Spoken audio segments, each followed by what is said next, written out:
The morning sun was barely breaking over the pine trees that surrounded Fort Benning, its golden light glinting off rows of rifles and metal helmets.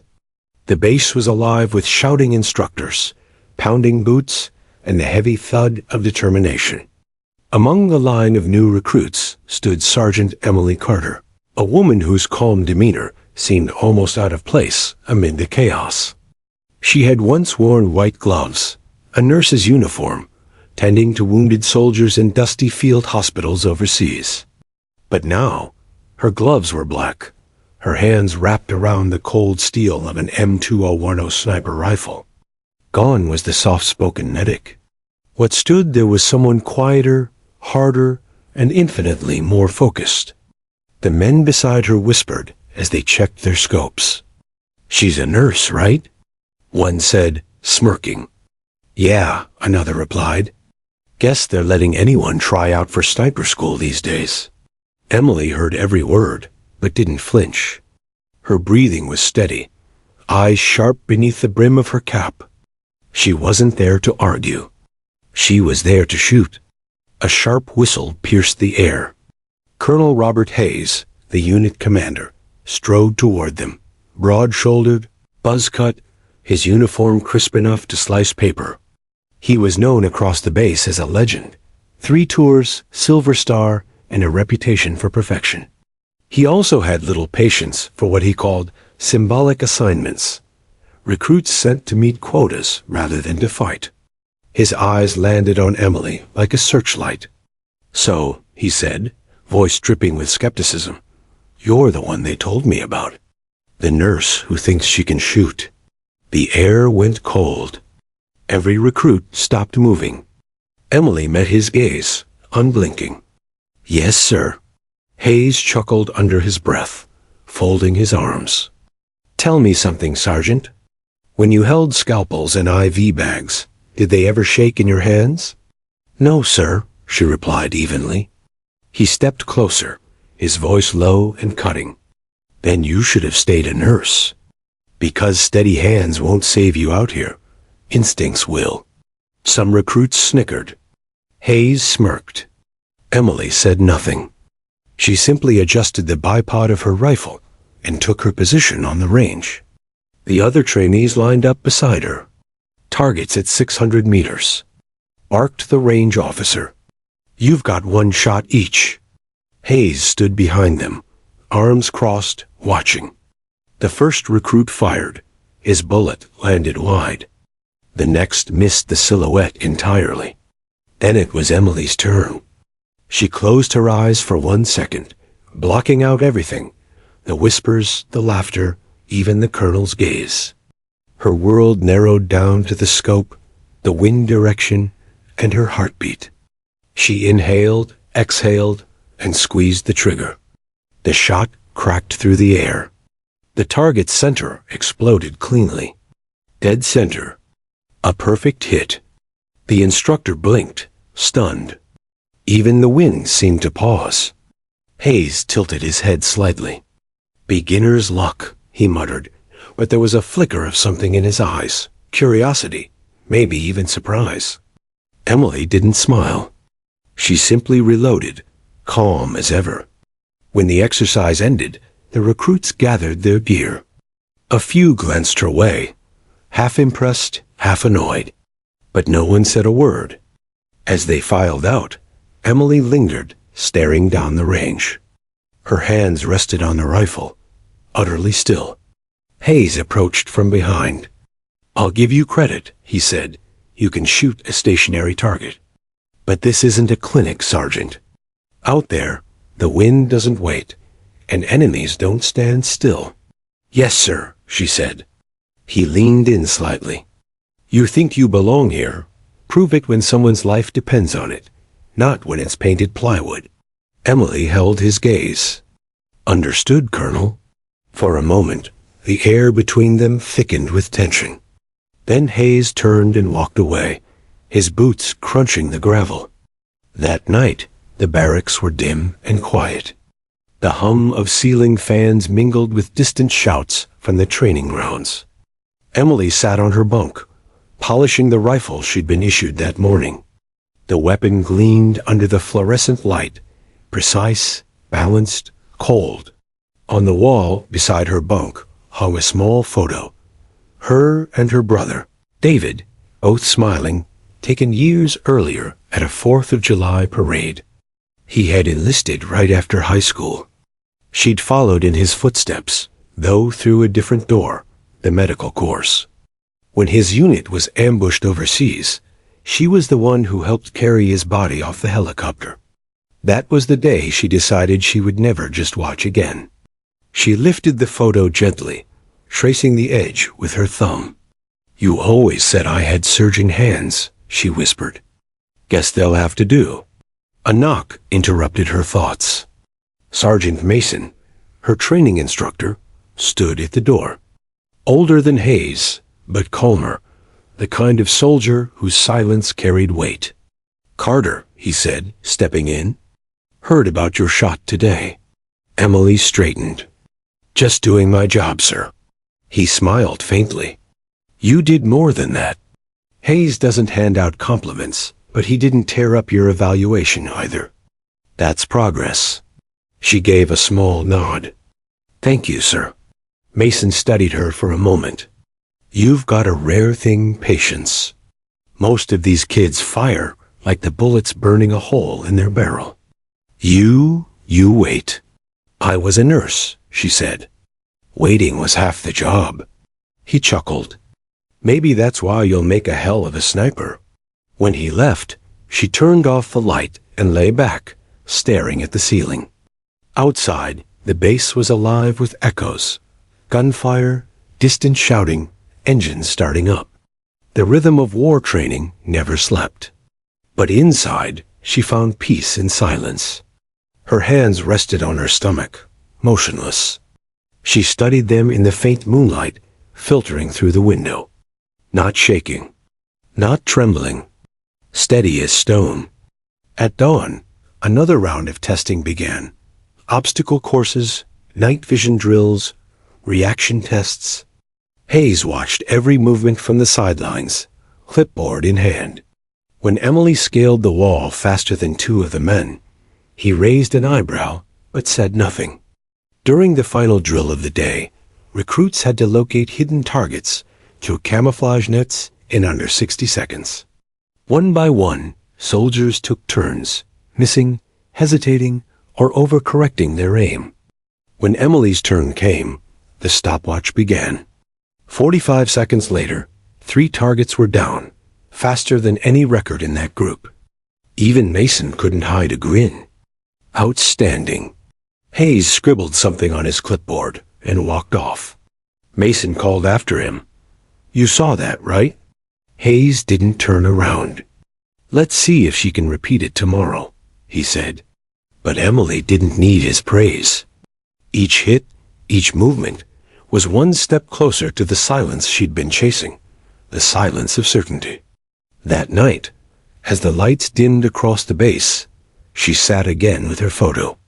The air smelled faintly of gun oil and sand. "You'd laugh if you saw me now," she whispered to her brother. "Hayes thinks I'm just a medic with a rifle. Maybe that's fine. Let him think it." Outside, thunder rolled faintly over the Georgia sky. She smiled, a quiet, knowing smile.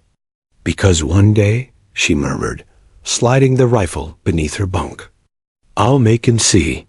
And when she finally closed her eyes, her hands, those same steady hands the colonel mocked, rested perfectly still on the pillow beside her. Not even the thunder could shake them. The Georgia sun was merciless that morning. Its glare burned across the firing range, turning every inch of metal into fire and every patch of dirt into dust. The recruits were drenched in sweat before drills even began.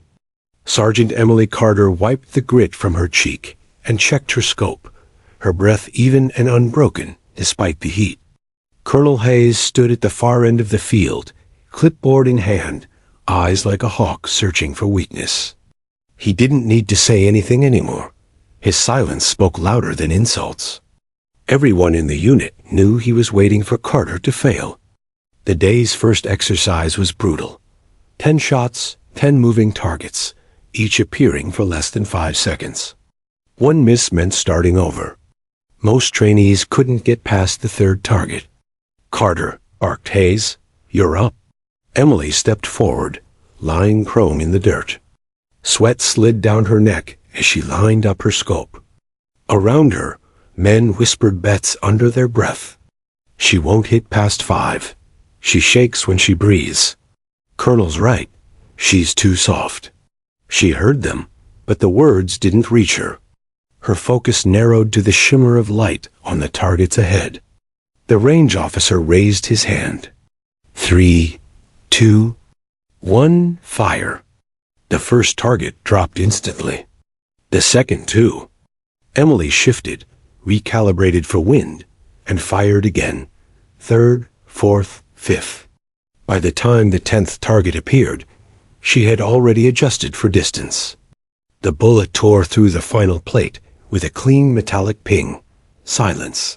Then, scattered murmurs of disbelief. Hayes didn't move, didn't blink. He simply marked something on his clipboard and said flatly, "Reset the targets." Again. Emily met his gaze briefly. He wasn't impressed yet, and she wasn't done proving him wrong. Later that afternoon, the recruits assembled for endurance drills, crawling through mud, climbing walls, dragging 50-pound dummies across uneven terrain. The sergeant's whistle cut the air like a blade. One by one, men began falling behind, gasping for air and slipping on the wet ground. Emily kept her head low, eyes forward. Every muscle in her body burned, but she moved with quiet determination. Hayes watched from the side, arms folded. "Push harder," he yelled. "You think the enemy gives you a break when you're tired?" At the end of the course, Emily collapsed onto the gravel, lungs screaming for air. Hayes walked over, his boots crunching beside her ear. "Still think you belong here?" he asked. Emily lifted her head slowly, sweat dripping from her chin. "Yes, sir," she said between breaths. He studied her for a long moment, then walked away without another word. That evening, while others laughed in the mess hall, Emily stayed back at the range, cleaning her rifle under the dim orange light. Sergeant Mason approached quietly, holding a mug of coffee. "You'll burn yourself out, Carter," he said, handing it to her. She smiled faintly. "I've been tired for years, sir." Mason chuckled. "Hayes still giving you hell?" "Every day," she said. "He's waiting for me to slip. He does that to everyone. The only difference is, you haven't yet." Emily set down the rifle and looked up. "He doesn't believe I belong here." Mason leaned against the bench. "Maybe not yet. But men like Hayes respect results, not words. You keep performing, and he'll run out of excuses." Emily nodded quietly. "Then I'll just keep shooting." 2 weeks passed. The class grew smaller as recruits washed out, pulled from the program for poor aim, lack of endurance, or simply breaking under pressure. But Emily remained. Her calm unnerved even the best of them. One night, they were woken by alarms. "Emergency night exercise," shouted Mason through the loudspeakers. "Grab your rifles and move." Half-asleep soldiers stumbled into formation under the stars. The field lights flickered on, illuminating a mock battlefield filled with camouflage nets and simulated enemy positions. The mission: locate and eliminate 6 hidden targets under timed conditions. Failure meant a week of additional drills. "Carter," Mason said, "you're overwatched tonight. Take the tower." Emily climbed the rusted ladder, setting up her rifle at the top. The night wind howled, carrying the faint smell of gunpowder. Below, Hayes stood beside the radio team, observing. His face was unreadable. Through her scope, Emily scanned the landscape, shadows, debris, silhouettes. Then she saw it, a faint glimmer, the reflection of a scope aimed directly at the colonel. Her instincts flared. "Sir, "You've got a mock sniper at your 6, she said into the radio. Hayes hesitated. "Where?" "Roof of the second shack. Left side." Before he could react, Emily fired. The target burst apart in a puff of white powder. The sound echoed through the night, sharp and final. Hayes turned, staring at the shattered dummy. For a moment, the entire field went silent. Mason broke the silence through the radio. "Good eyes, Carter. You just saved your commanding officer." A murmur spread among the recruits below, half amusement, half awe. Hayes didn't speak. He looked up toward her tower, and for the first time, there was no mockery in his expression, just a flicker of reluctant respect. The next morning, the trainees gathered for evaluation. Hayes read off scores: marksmanship, field response, teamwork. When he reached her name, he paused for half a second.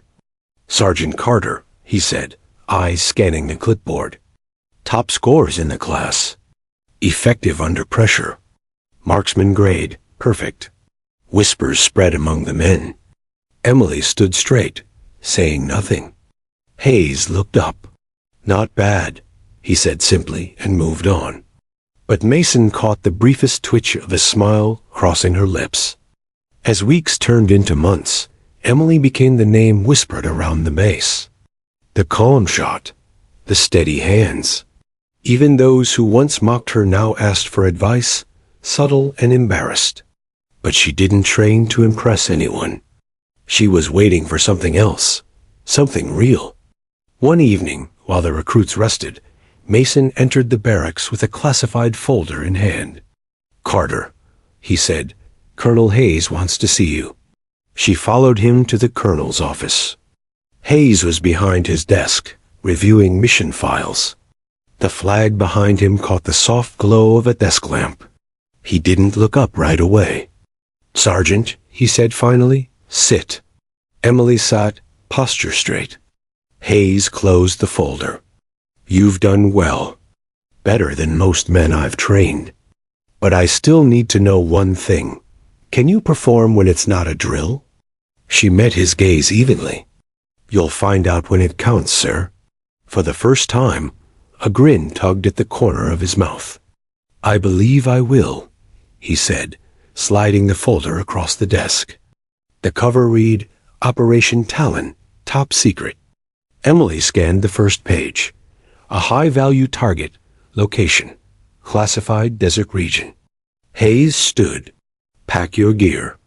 We deploy in 48 hours. That night, Emily sat alone at the edge of the base, the moonlight washing over her face. She thought about her brother, about the road that brought her here, the laughter, the losses, the long days of being underestimated. Somewhere, far away, the war that had taken him was still raging. And now, she would face a piece of it herself. She picked up a small rock and rolled it between her fingers, feeling its weight. Then she whispered softly into the night, "Guess I'll finally see if these steady hands mean something, David." When she stood, her rifle was slung across her shoulder, her eyes hard with quiet purpose. She didn't know what waited beyond Fort Benning, only that she'd meet it head on. Because now, even the colonel who once mocked her couldn't deny it. Sergeant Emily Carter wasn't just another recruit. She was ready for war. The engines of the C-130 roared through the night sky, cutting across a sea of desert clouds. Inside, a team of 12 elite soldiers sat in silence, their faces painted with black grease, their eyes fixed on the floor. Among them sat Sergeant Emily Carter, her rifle clutched tight, her pulse calm beneath the turbulence. For the first time, she was being deployed on a live operation, Operation Talon. Their target, the Falcon, a cunning insurgent leader responsible for multiple U.S. convoy ambush across the region. For months, his network had eluded every drone and strike team. But fresh intel placed him deep in the Zarim Highlands, a range of rocky desert ridges notorious for swallowing soldiers whole. Across from her, Colonel Hayes was reviewing mission data, his brow furrowed. He hadn't spoken since they took off. The colonel's face looked carved from stone, but in his silence there was calculation. He finally looked up. Carter. Emily met his gaze. Sir? He leaned forward slightly. This isn't Fort Benning. There are no drills, no do-overs. The Falcon's compound is heavily fortified. You'll be our overwatch, long-range support. One bad call, and we lose good people. Her voice was even. Understood, sir. Hayes studied her for a moment longer. The woman who once looked like a misfit now radiated composure. She didn't blink, didn't fidget. Her steady hands rested across her rifle, as if it were an extension of her body. He gave a small nod, then turned back to the map. Hours later, the aircraft's red light flashed, signal for descent. The air outside shimmered with heat even at night. As they parachuted into the valley, the wind howled like a beast, sand tearing across their faces. They landed silently among jagged rocks. Hayes signaled with a hand motion. The team moved like shadows. Emily followed her spotter, Corporal Diaz, up a steep slope to higher ground. From the ridge, she could see the faint outline of the Falcon's compound below, a cluster of concrete huts surrounded by watchtowers and flickering campfires. Through her scope, she counted at least 15 armed guards. Got eyes on, she whispered into her coms. Hayes's voice crackled back. Copy that. Team Alpha advancing along the west wall. Keep us covered. Emily steadied her breathing, the rifle pressed against her shoulder. The air was dry and heavy. Every movement could betray them. She felt the crosshair steady in her vision, her heartbeat sinking with her breath. Below, the team advanced silently between shadows. 2 guards approached from the east. She fired once. Both dropped. No alarms. No echo. Diaz exhaled. Nice shot. She didn't answer. She just kept watching. As the team reached the outer fence, Hayes signaled a halt. Something wasn't right. The pattern of the guards was off. Too sparse for a compound of this size. Hold position, he ordered. Carter, scan east quadrant. Emily panned her scope. Nothing at first. Then, movement. A small truck half hidden by rocks. 3 silhouettes. One carried a radio. Her gut tightened. Sir, she whispered. East side, coordinates 53 by 19. They're calling someone in. Hayes cursed under his breath. They know we're here. The next second, the valley erupted with gunfire. Tracers lit up the sky like fireworks. The quiet desert turned into chaos. Shouting, bullets, dust. Hayes's team dove for cover. Carter, take out the tower snipers. Hayes shouted, on it. Her scope shifted.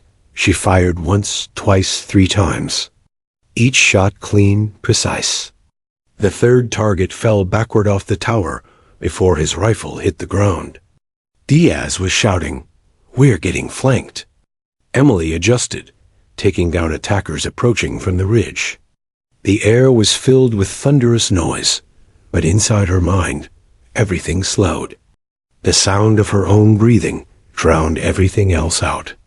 One target at a time. One breath. One trigger squeeze. After 20 minutes of chaos, the gunfire eased. The compound fell eerily quiet. Smoke curled into the sky. Hayes's voice broke through the static. Carter, status? Still up, sir. East perimeter clear. He exhaled heavily. You just saved our hides. We're breaching the main compound. Emily stayed behind, scanning through her scope as the team disappeared into the darkness below. The adrenaline began to fade, leaving only stillness. She checked her ammo. 2 magazines left. Enough for whatever came next. Minutes passed. Then her radio buzzed again, static in Hayes's voice. Target confirmed inside. Interrogation in progress. Keep eyes open. Emily tightened her grip. Through her lens, she caught faint movement, a shadow slipping along the rooftops. Not one of theirs. Sir, rooftop west of your position. 2 tangos approaching. Before Hayes could reply, muzzle flashes lit the night. Bullets pinged off concrete near his squad. Emily fired, one down, then another. Hayes ducked behind cover. Damn it, he hissed. We're pinned. Emily recalibrated, scanning. Another silhouette, a rifle glinting in the moonlight. She took the shot, and silence followed. Clear, Hayes called. Moving in. When the compound doors blew open, the soldiers stormed in. Emily stayed trained on the entrance, covering their escape. Minutes felt like hours. Then Hayes's voice came again, low and tense. Carter, we've got something. The Falcon isn't here. Her stomach dropped. Say again? It's a decoy. Intel was wrong. We've got a map. Says he's moving north, across the border by sunrise. Emily adjusted her scope toward the northern ridge. Through the haze, she saw it. Faint headlights moving fast along the mountain trail. Sir, she said sharply, I see a convoy. 3 vehicles. Hayes didn't hesitate. Mark the lead car. Her finger found the trigger. Her heart calm. Through the crosshairs, she saw the outline of a man leaning out the window, speaking into a radio, face covered but posture commanding. The Falcon. The shot was impossible. Over 900 meters, moving vehicle, rising wind. But Emily didn't blink. She slowed her breath, just as she'd done in training. The memory of Hayes's mocking words returned. You think steady hands can win a war? Now, those same hands would decide one. She inhaled once, exhaled, and squeezed the trigger. The bullet tore through the desert air, cutting the wind's roar in half. A heartbeat later, the lead car swerved violently, crashing into the rocks. Diaz's voice rang out. Hit confirmed. Vehicle disabled. Hayes looked toward the ridge, his face pale beneath the dirt. He didn't speak. He didn't have to. By sunrise, the compound was secured. Bodies cleared, prisoners detained.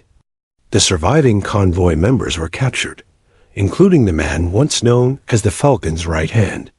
Hayes approached Emily's position hours later, dust coating his boots.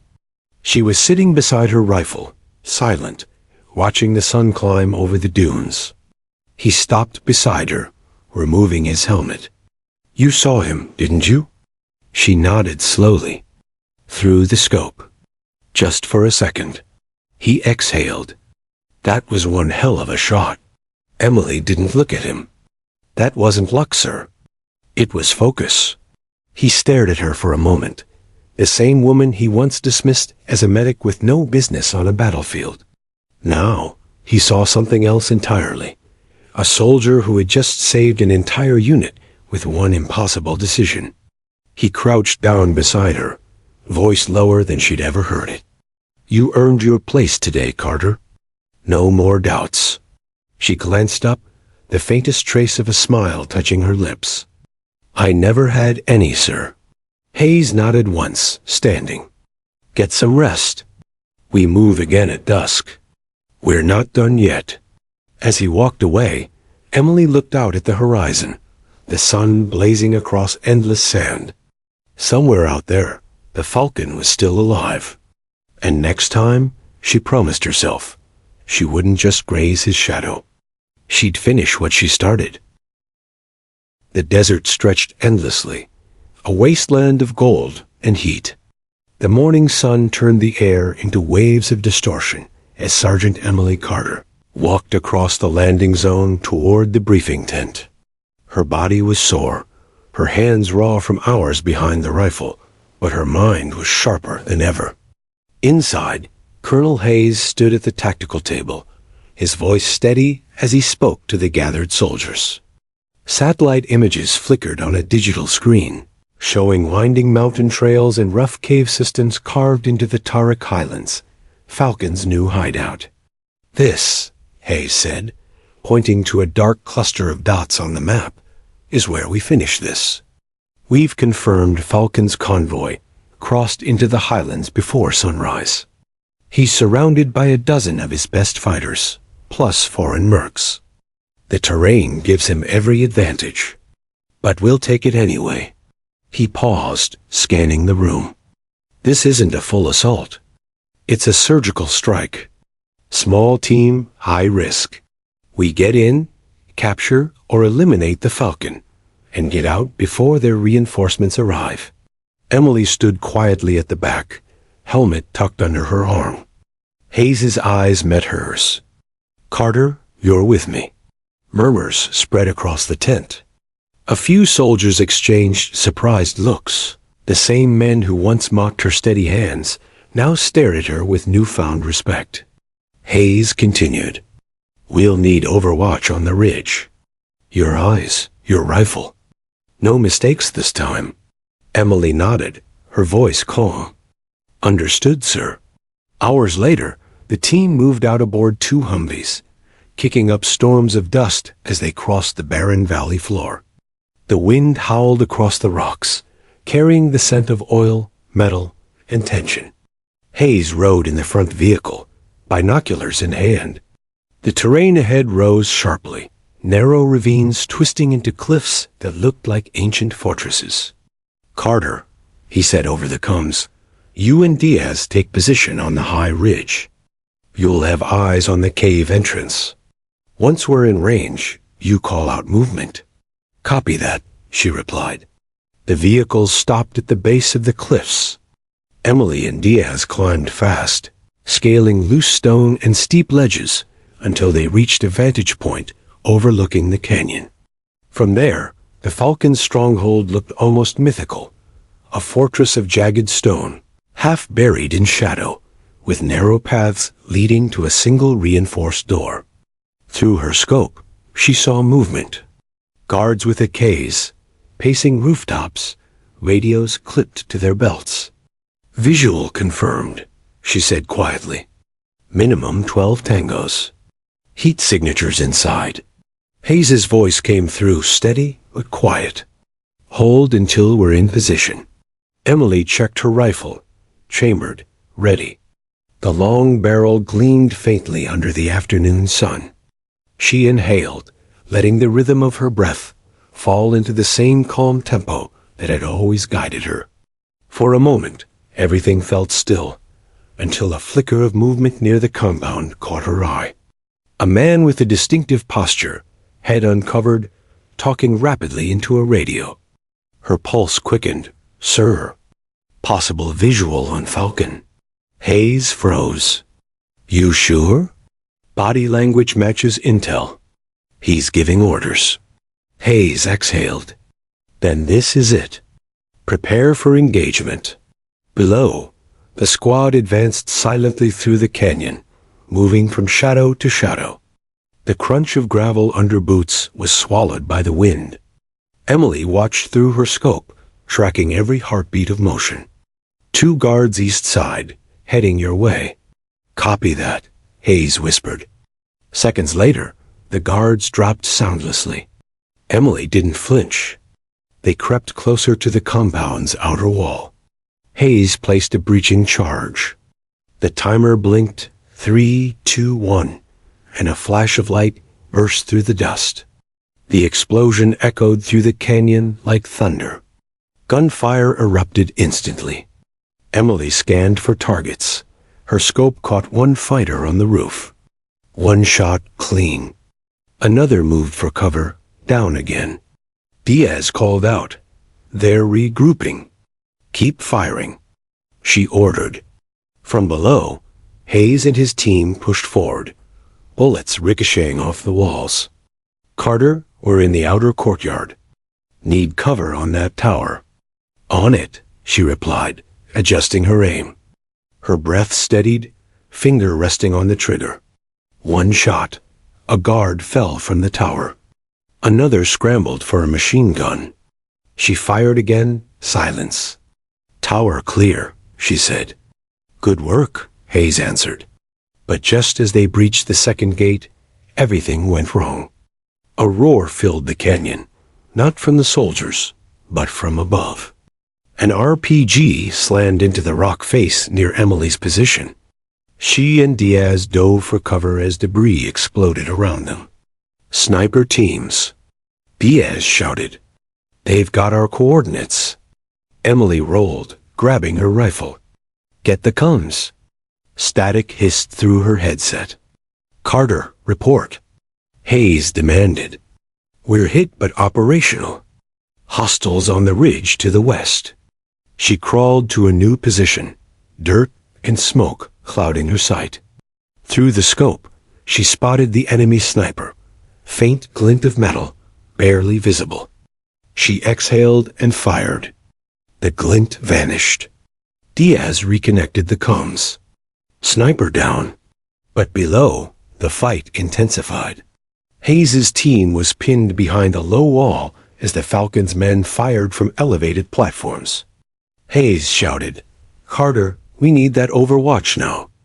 Emily moved quickly, repositioning to a clearer angle.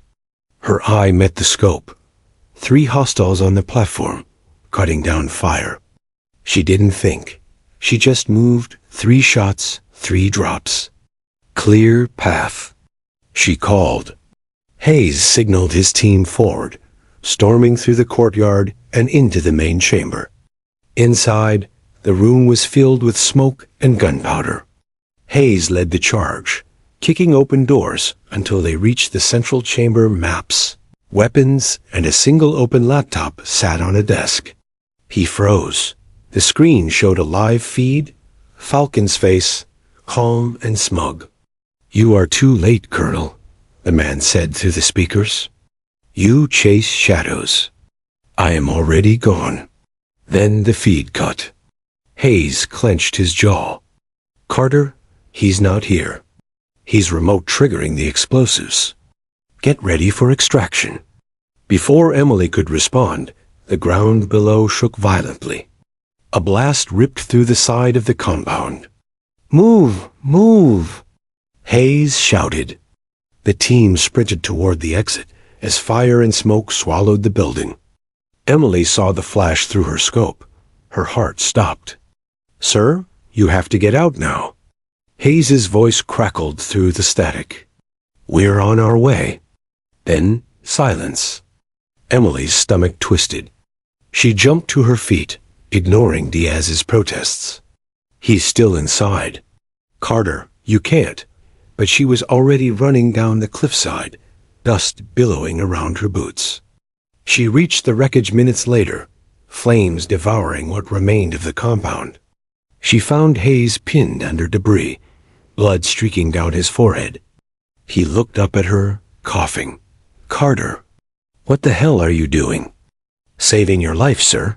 She grabbed a metal rod and pried the concrete slab off his leg. The explosion thundered again, closer this time. Together, they stumbled toward the exit, smoke thick as fog. Once outside, they collapsed behind a rock outcropping, gasping for air as the compound collapsed behind them.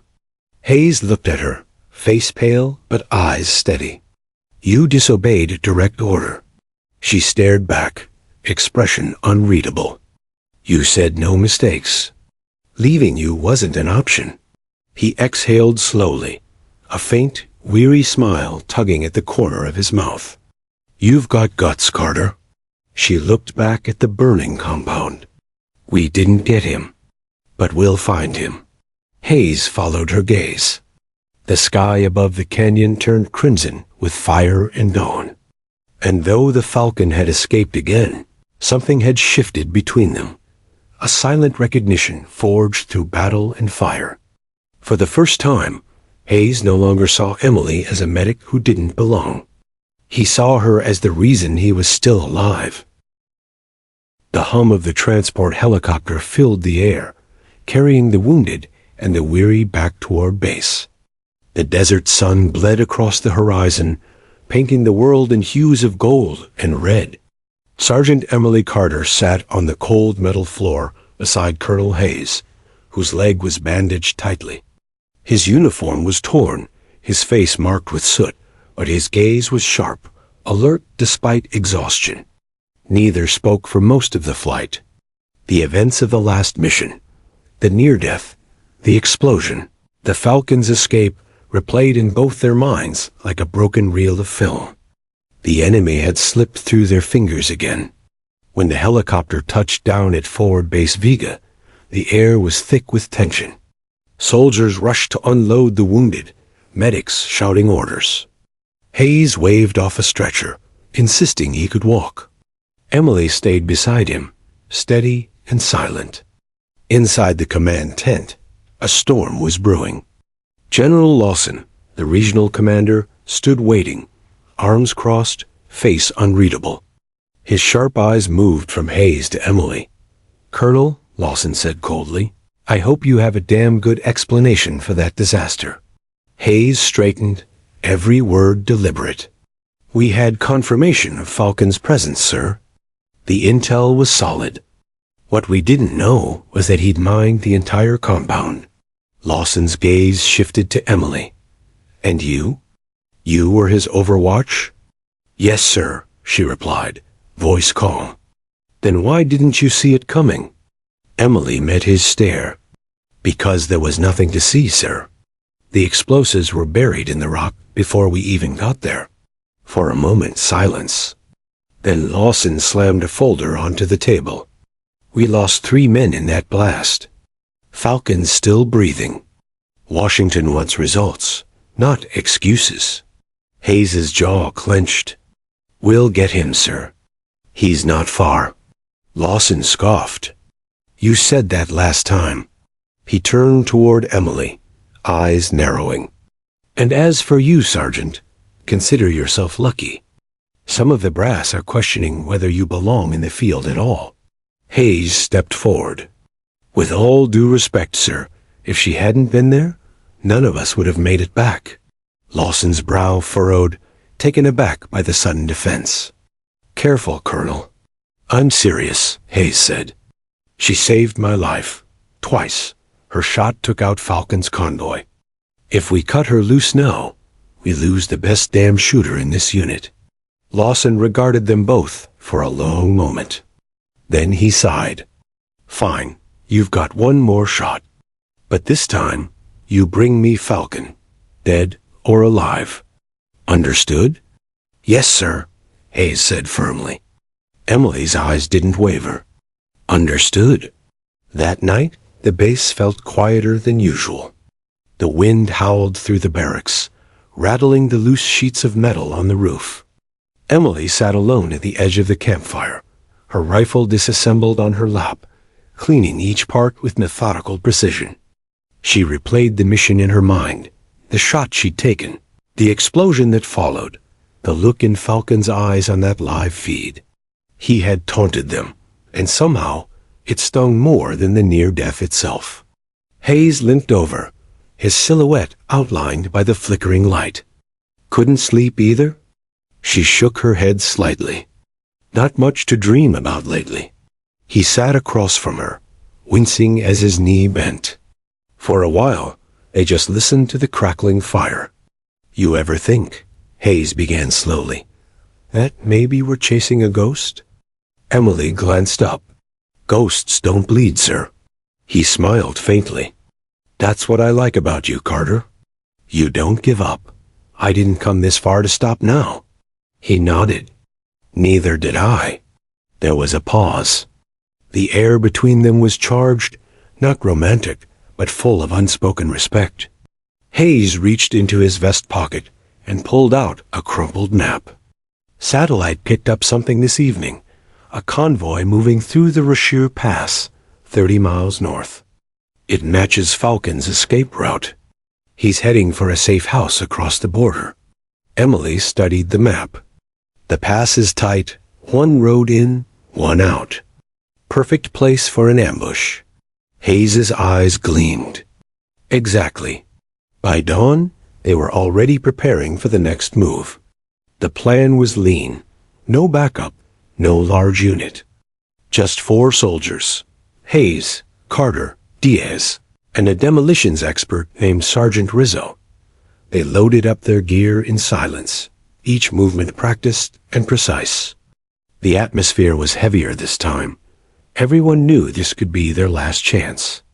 As they rolled out in a camouflaged Humvee, the desert wind rose, carrying fine grains of sand that shimmered like dusted gold in the rising sun.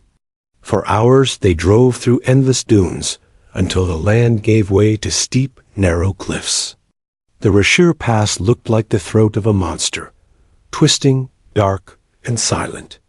Hayes raised his binoculars. Convoys been through here recently. Tire marks still fresh. Rizzo knelt to examine the tracks. 3 vehicles. Same pattern as before. Emily adjusted her scope. No sign of them now, but if they're moving toward the border, we'll intercept them in 2 hours. Hayes nodded. We set up here. Carter, you take high ground. Rizzo, plant the charges along the curve. Diaz, keep coms tight. Everyone moved swiftly. Emily climbed a sheer wall of rock until she reached the ridge. The view was breathtaking. Vast cliffs on either side, and a narrow road cutting through the middle like a scar. She unfolded the bipod of her rifle and looked through her scope. Through the haze, she could already see faint dust rising on the horizon. They're coming, she whispered. Hayes's voice came through the earpiece. Positions, everyone. Wait for my signal. Minutes later, the first truck appeared, a black SUV armored with steel plates. 2 more followed. The convoy moved carefully, like a serpent through the rocks. Emily's heart slowed to a steady rhythm. The wind shifted, warm against her cheek. Hayes gave the signal. Rizzo now. The explosion shook the pass, engulfing the first vehicle in flames. The second swerved, crashing into the canyon wall. The third stopped abruptly, doors flying open. Gunfire erupted, short, sharp bursts echoing through the cliffs. Contact! Diaz shouted. Emily took aim, her rifle singing its deadly rhythm. One by one, the Falcon's men dropped. She shifted positions, never missing a shot. Hayes moved down the slope, covering Diaz's advance. Carter, check the SUV. He might be in there. Through her scope, she saw movement. A man crawling from the wreckage, tall, lean, his face hidden by a scarf. He staggered, holding a pistol. It was him. The Falcon, she whispered. Her finger tightened on the trigger, but before she could fire, he raised a detonator and pressed it. Another blast tore through the canyon. The shockwave knocked her flat.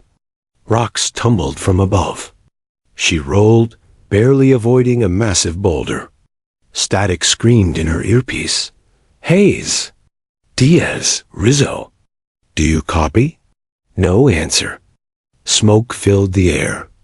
Emily coughed, struggling to see through the dust. She could hear footsteps, someone approaching. Through the haze, a silhouette appeared. The Falcon, limping, pistol in hand, his eyes fixed on her. Looks like the steady hands finally tremble, he said in accented English.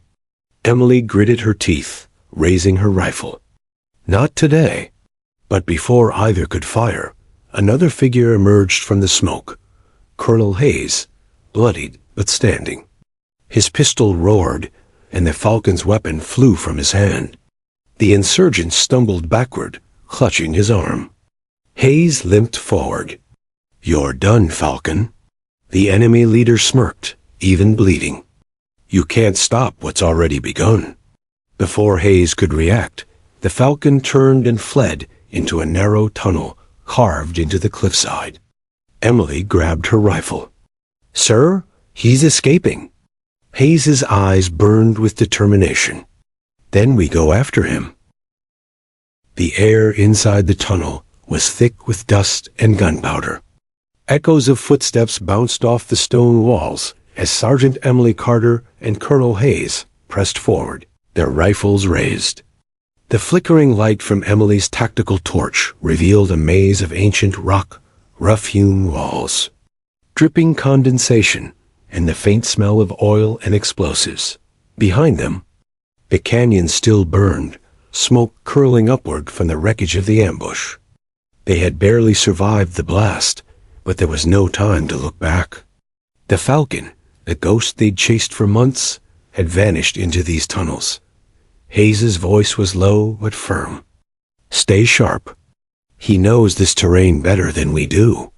Emily nodded, her heartbeat steady despite the adrenaline. "Copy that." They moved in silence, boots crunching softly on gravel.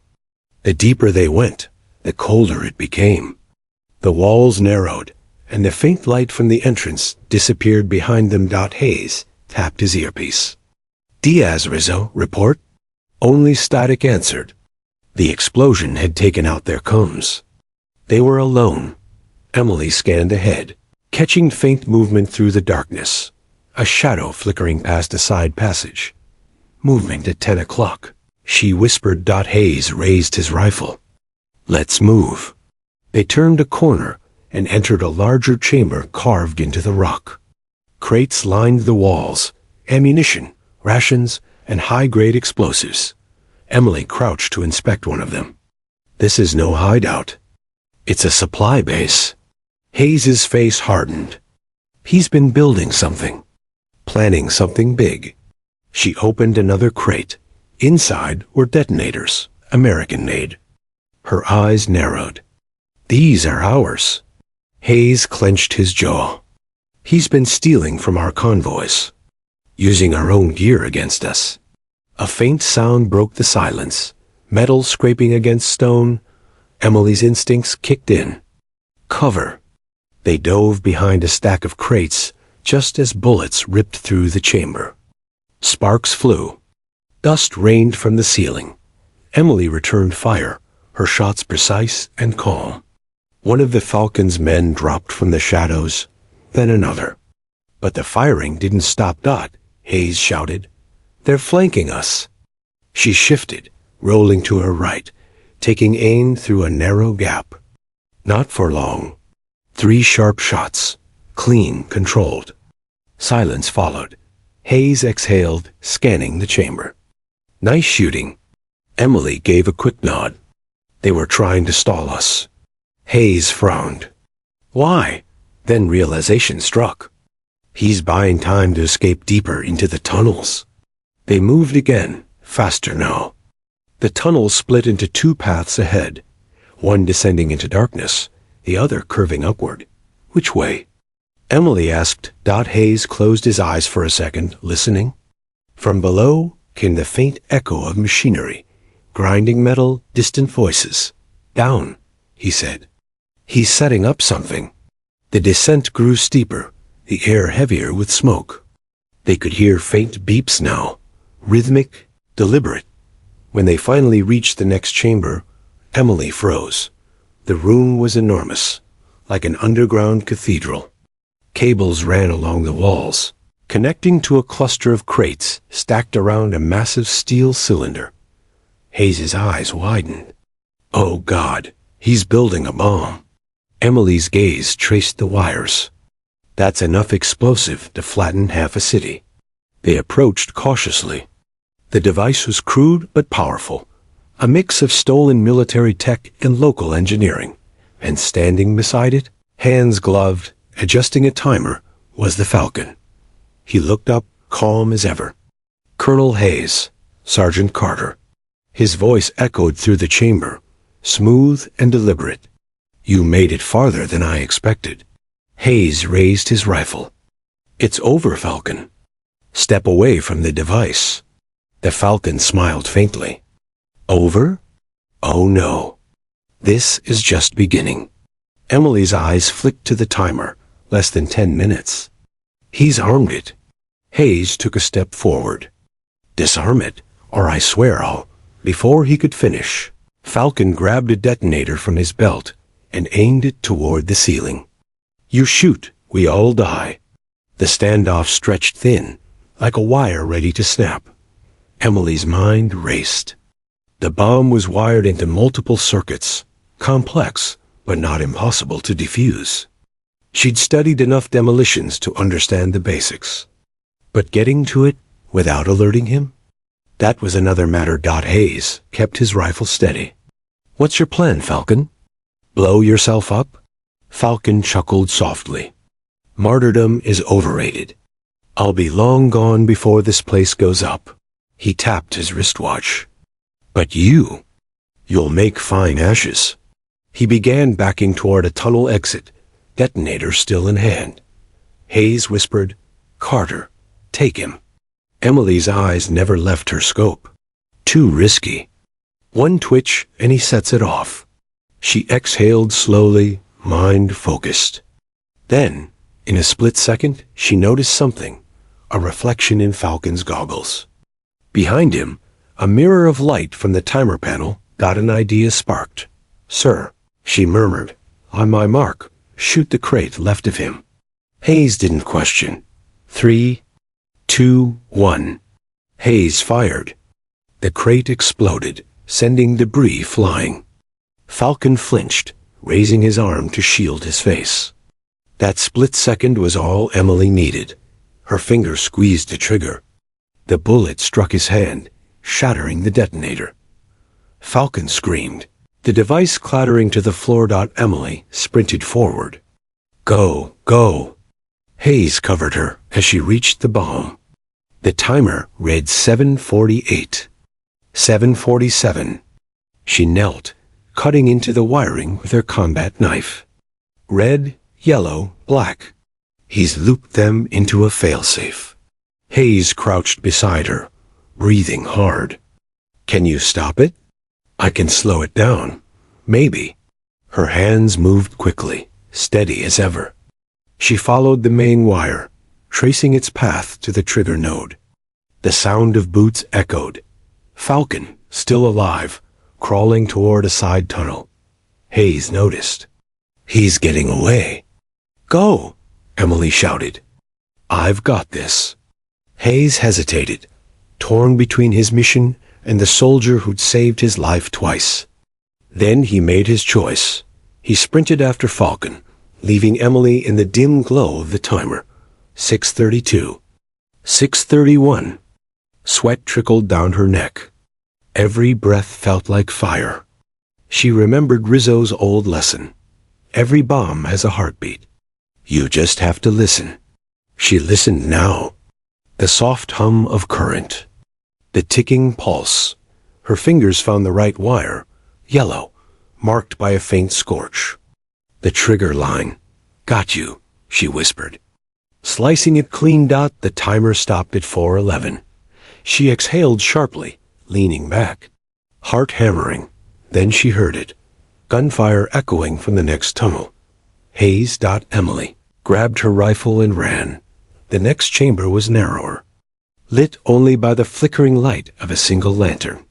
Hayes was pinned behind a column, trading fire with Falcon, who had grabbed a fallen weapon. "You can't stop it, Colonel," Falcon shouted. "Even if you cut the wire, there are others."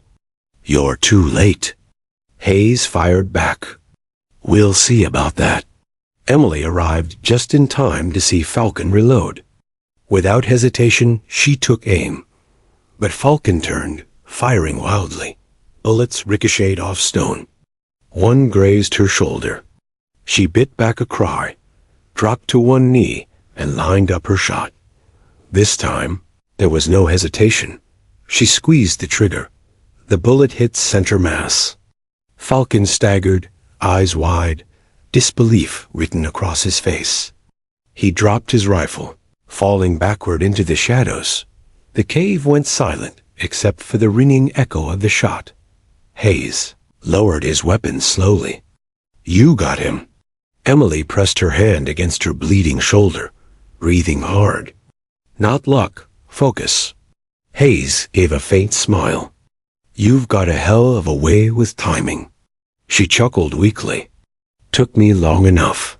They approached the fallen Falcon, but his eyes were already still, his lifeless hand resting inches from another detonator. Hayes knelt beside him, checking the pulse. "It's done." Emily looked around. "We need to move." If he was telling the truth about more charges, before she could finish, the ground trembled. Distant booms echoed through the tunnels. Hayes cursed. He wasn't bluffing. They sprinted toward the exit as the walls shook, rocks falling around them. Fire roared behind, consuming everything. When they finally burst out into daylight, the entire ridge exploded in a thunderous wave of smoke and flame. They dove behind a boulder as debris rained down. For a long time, neither moved. Just the sound of wind, fire, and their ragged breathing. Hayes turned to her, dirt and sweat streaking his face. "You good, Sergeant?" Emily looked at him, chest rising and falling, eyes sharp but calm. "Still steady, sir." Hayes let out a low laugh. "Remind me never to doubt those hands again." She smiled faintly, gazing at the smoking canyon. "He's gone this time." "For real?" Hayes nodded. "Yeah, but something tells me this story isn't over." The base was alive with activity when Emily Carter and Colonel Hayes returned from the canyon. Soldiers cheered, radios crackled, and the scent of gun oil and machinery hung heavy in the air. After weeks of chasing the Falcon, they were finally seen as heroes, survivors of one of the most daring operations in recent memory. But amidst the celebration, Emily felt a chill. Something didn't sit right. The Falcon was gone. Dead, yes, but the sudden smoothness of the mission debriefing, the eagerness of command to move on, seemed too rehearsed. Hayes noticed her unease. "You look like you just saw a ghost," he muttered, as they walked toward the debrief tent. Emily shook her head. "I don't know, sir. Something about the intel. It felt staged." Hayes frowned, glancing around the bustling base. "Intel always feels staged until it's not. But this, you might be right. Let's see what we've got." Inside the tent, General Lawson and a few high-ranking officers waited. They handed over reports, maps, and intercepted communications.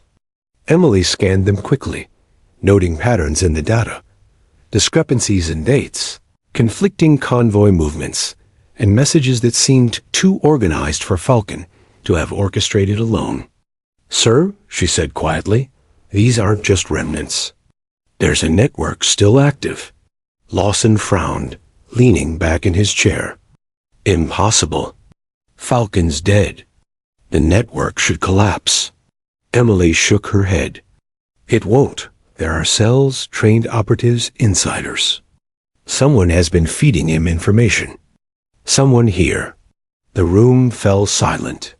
Hayes's eyes narrowed. "Someone in command?"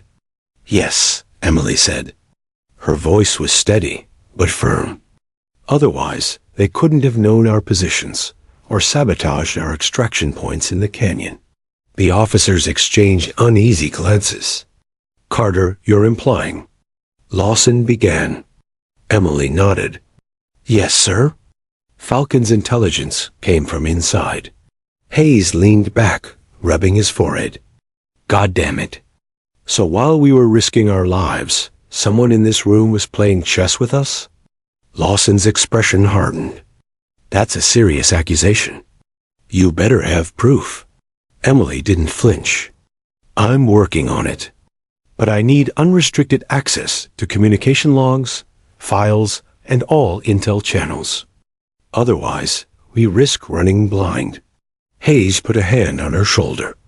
"Then we get it, together." Later that night, Emily and Hayes sat in the war room, scanning through encrypted communications. The base was quiet, save for the hum of generators and distant murmurs from sentries. Emily's fingers danced over the keyboard, decrypting messages, tracing their origin. "Here," she whispered, pointing at a time-stamped email. "See this? Sent hours before Falcon's escape. Looks like a coded movement order." Hayes leaned in. "From?" Emily typed rapidly. From someone with a command-level clearance. Same level as us. Hayes cursed softly. Internal. Someone knew everything we were doing. Emily's eyes narrowed. And this isn't just a leak. It's strategic. They wanted Falcon to escape until the op was underway. They wanted us exposed. Hayes stared at the screen. A trap inside our own ranks. That's cold. Emily shook her head. Not just cold, dangerous. And we need to find them before they orchestrate another Falcon-type operation. The next morning, Emily and Hayes called in Diaz and Rizzo, together. The four of them started combing through every operation log, personnel file, and communication entry from the last 6 months. Start with communications closest to Falcon, Hayes instructed. Find patterns. Diaz looked exhausted, but nodded. We'll get it, sir. But someone's been careful. Almost too careful. Hours passed. Emily traced anomalies in login times, device locations, and encryption patterns. Then she noticed something. A subtle but consistent discrepancy. A senior intelligence officer's credentials had been used remotely at the exact time Falcon moved convoys, yet the officer claimed to be on base. Emily's eyes widened. Here, this is it. We've got someone high up feeding him intel. Hayes's jaw tightened. We need to act fast. We can't let them know we're onto them. Emily typed quickly, copying logs and hidden comms. We'll need to bait them, make them think Falcon's network is still active. Draw them out. Rizzo frowned. That's risky. If they notice, they could wipe the network, or worse, strike first. Emily's hands didn't stop moving. We'll monitor every move. But we need evidence before command catches wind and covers it up. This has to be airtight. 2 nights later, Emily set up a controlled communication channel, a fake Falcon operative contacting the traitor. The logs, traced carefully, led to a secluded office in the command center. Hayes watched her work, impressed by her focus and calm under pressure. Your steady hands saved lives before, he said quietly. Looks like they'll save the entire mission again. Emily didn't respond. She was too focused, fingers flying over encryption keys, tracing IPs, rerouting logs through multiple servers to hide their digital footprints. Then it happened. A ping, a response from the insider. They had taken the bait. Emily and Hayes exchanged a glance. It's time, she whispered. They moved quickly but quietly through the command center, stopping outside the office. Through the glass, they saw the officer, Lieutenant Colonel Reeves, mid-40s, calm, calculating. He was sending messages, unaware of the storm about to hit. Hayes's hand rested on Emily's shoulder. Ready? She nodded. Let's end this. Hayes kicked the door open. Reeves, hands where I can see them. The officer froze, startled. Colonel Hayes? Carter, what is this? Emily stepped forward. You've been feeding Falcon's network intel for months, planning his moves, exposing soldiers to death. Reeves's face went pale, but his expression remained defiant. You have no proof. I was monitoring only, protecting the operation. Hayes's eyes blazed. Protecting? By letting men die in the canyon? Emily held up a tablet, displaying the encrypted logs. We traced every message, every command. From the moment Falcon escaped to the explosions in Rashir Pass, you were coordinating it all. Reeves faltered. It wasn't like that. You put your career above their lives, Emily interrupted, voice cold. Above the mission. The office fell silent, except for the low hum of electronics. Hayes moved forward. You're done. We'll escort you to General Lawson. He'll decide your fate. Reeves glared, his jaw tight, but he knew it was over. The evidence was undeniable. Later, in the safety of a debrief room, Emily and Hayes sat across from each other, exhausted but victorious. "Internal threats are the worst," Hayes said softly. "You don't see them coming, and when you do, it's too late." Emily nodded, her eyes tired but unwavering. "We caught him just in time. But Falcon's network isn't gone entirely. We've only severed one head. The rest will scatter, lie low. We have to stay ahead." Hayes smiled faintly. "I trust you to do it, Carter. You've proven more than anyone imagined." She gave a small smile. "Just doing my job, sir. Steady hands, remember?" Hayes chuckled. "Yeah, those hands of yours. Don't let anyone ever tell you they're anything less than lethal." The room was quiet, the weight of their discovery sinking in. The Falcon was gone. Reeves was exposed. But Emily knew, in this line of work, victory was always temporary. And in the shadows, enemies waited. The desert stretched endlessly before them once more, but this time the air felt different. Sergeant Emily Carter and Colonel Hayes stood atop a rocky ridge overlooking a narrow canyon. Weeks of pursuit had led them here, the last known location of the Falcon's remnants, the insurgent network that had killed, ambushed, and terrorized countless lives. This mission was different. There were no distractions, no false intel, no internal betrayals. Hayes glanced at Emily, his face stern but resolute. "We end this today. No mistakes." Emily nodded, her rifle resting comfortably in her hands. "Understood, sir." Steady hands. One shot, one chance. Hayes's respect for her had grown over the past months, from a young medic with composure to the most precise marksman he'd ever seen. But he also knew the stakes were higher than ever. Every member of Falcon's network would fight to survive. The plan was simple, but deadly. They would intercept a convoy moving through the canyon, capture the leaders alive if possible, and dismantle the network entirely. Emily and Diaz took high ground, providing overwatch. Hayes, Rizzo, and a small strike team approached the canyon floor, shadows among rocks. The first vehicle appeared, an armored SUV, headlights cutting through the morning haze. Two more followed. Emily's pulse slowed as she focused on the lead vehicle. Through her scope, she could see the silhouette of a man in the driver's seat, Falcon's second in command, a ruthless strategist. The convoy moved carefully, but Emily's eyes missed nothing. Hayes whispered through combs. "Positions locked. Wait for my signal." Emily exhaled slowly, the desert wind brushing her face. This was it. One shot. One chance. The convoy neared a sharp curve. Rizzo planted explosives in silence, each step deliberate. Emily's scope tracked every movement, her finger hovering over the trigger. Hayes signaled, "Now." The explosives detonated, sending the second vehicle crashing into the canyon wall. Dust and debris filled the air. Emily fired first, striking the lead's UV's tires with precision. The vehicle skidded, spinning out of control, and came to a halt. Gunfire erupted instantly. The remaining convoy guards returned fire, but Emily's shots were clean, controlled. One by one, the insurgents fell. Diaz's voice came over comms. "Clear path." Falcon's second caught in the open.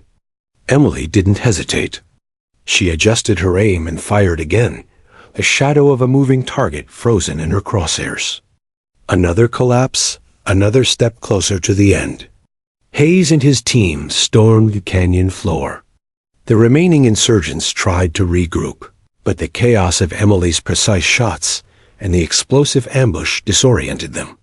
Then, in the far corner of the canyon, Emily spotted the figure she had been chasing for months. The Falcon himself. Tall, lean, face partially covered, moving fast toward a rocky outcrop with a concealed escape route. Her breath slowed, every muscle tight. The moment she had been training for. The moment Hayes had once doubted her ability, had come. Through her scope, she tracked him. One breath. One heartbeat. Hayes's voice came softly through the combs. "Carter, do it." Emily exhaled. She remembered the canyon, the tunnels, the ambushes, the betrayal.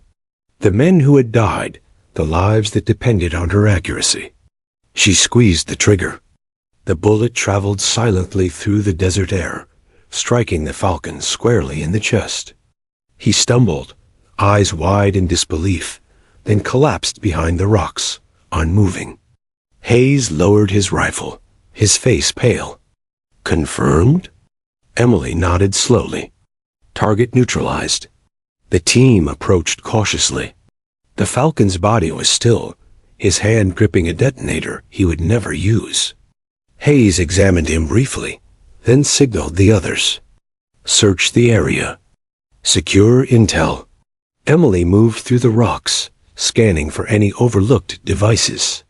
Her steady hands guided the dismantling of a hidden cache, explosives, documents, and communications equipment that revealed the full extent of Falcon's network. Rizzo shook his head. "This is bigger than we thought." Emily's eyes hardened. "Not anymore. It ends here." Hayes placed a hand on her shoulder. "You did it, Carter. Every single step. This mission, every shot you've taken, it all led to this moment." Emily allowed herself a small, weary smile. "It wasn't luck, sir. Just focus. Steady hands." The convoy remnants were captured and secured. Over the following days, the documents recovered led to the arrest of Falcon's accomplices across the region. Emily's evidence exposed hidden insiders, dismantling the network entirely. At the base, a debriefing ceremony was held. Soldiers, officers, and medics watched as Colonel Hayes stood before Emily. "You've proven yourself in every way possible," he said, voice carrying through the hall. "Not just a marksman, not just a soldier. You are the definition of courage, precision, and focus. You saved lives, completed impossible missions, and did so without hesitation." Emily's eyes remained steady, her face calm. "Just doing my duty, sir." Hayes smiled, a rare warmth breaking through his hardened exterior. "Duty doesn't always come with the skill to carry it out. Yours did. And that's why you'll always have my respect."